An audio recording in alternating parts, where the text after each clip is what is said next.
Hi, my name is Suzanne again, and today I have the great honor of introducing Grace Goodfellow. You may know Grace for her perfect loop video that went viral on TikTok, but the class of 2021 knows that she is much more than her moment of fame. Grace is spunky and kind and always makes everyone around her smile. She is very intelligent, and you can tell that she truly puts effort into everything that she does. If she isn't working hard on school, you could probably find Grace in the Chick-fil-A line hanging out with some friends or curled up in bed with her favorite cat, Philip. I know that Grace has something amazing to share with us today that you won't want to miss. So everyone listen up for Donna Grace Goodfellow.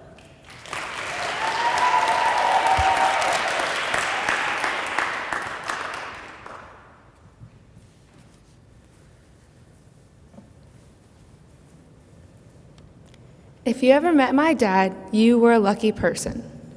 Although I must say, he'd never met a stranger. I remember the last trip we took to Disney World together. By the time the flight was over, he was already texting his new BFF, whom he sat next to on the plane. No matter the city, state, or country, it was never too hard to find a friend of my daddy. Although he was a great friend to a great many people, he taught me more than that. He taught me what it means to be a good fellow. Whenever I was afraid or reluctant about something, he would say to me, "Come on, you can do it, you're a good fellow." You see, to be a good fellow means to be generous, dedicated, and joyful. As far back as I can remember, my father and I had a very special Thanksgiving tradition. Almost every year, he would spend all day smoking at least 20 turkeys. He had a grill bigger than you've ever seen. And since he had so many friends and family, he would cook those turkeys and we would all deliver them Thanksgiving Day.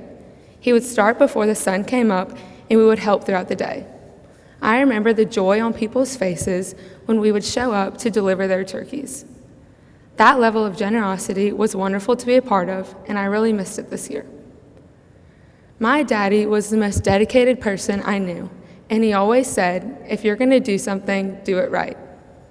Last winter, after years of my dad begging for me to go hunting with him, I finally told him I was ready. I'll never forget the excitement on his face. He took me on a shopping spree at Bass Pro the very next day and spared no expense. As we went down the aisles, he loaded the cart with every accessory possible so I would be warm in a freezing cold deer stand. He made me try on a million different camo waders, boots, coats, and gloves. And when I began to worry that I would not get a deer and asked about the growing tab, he said to me, "Grace, if you're going to do something, do it right." Last month, my dad's best friend took me hunting. With the sun setting and a lack of activity all day, we were about to give up until I remembered the dedication my daddy instilled in me.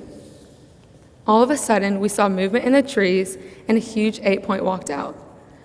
I know he was with me that evening in the deer stand, and I know he was proud of me for getting that buck. Another big thing he taught me was finding joy in the little things. One is orange, one is green, one is chopped in half. Plenty of others are white. This is my golf ball collection. My golf ball collection began to grow 7 years ago when my daddy moved in next to a golf course. Each morning, I woke up and walked around my yard in search of those small balls that a golfer accidentally hit a little too hard over the fence. As a 10-year-old, this daily Easter egg hunt was something my dad and I shared. He would hunt for them also, and we started having a little competition over them. I know some people might not understand the happiness they brought us, but Brené Brown said it best by asserting, "We risk missing out on joy when we get too busy chasing down the extraordinary." Those golf balls are the simple, the routine, and the comfort of home. No matter how extraordinary the times were, my dad and I always found joy in searching for the little white golf balls. I never expected the time of selling my daddy's house to come so soon, but I hope the next family to move in has a little girl or boy that finds those golf balls as simple pleasures too. I wonder if you all can tell how extraordinary and irreplaceable my father really was. I'm sorry if you didn't get the chance to meet him. This has been a very hard time for me, but with your support, love, and prayers, I will be able to get through. I know I've only been here for 4 years, but you all have made me feel a part of your family. My family has changed now, and he is not with us anymore. However, I find comfort knowing he is watching over me every day.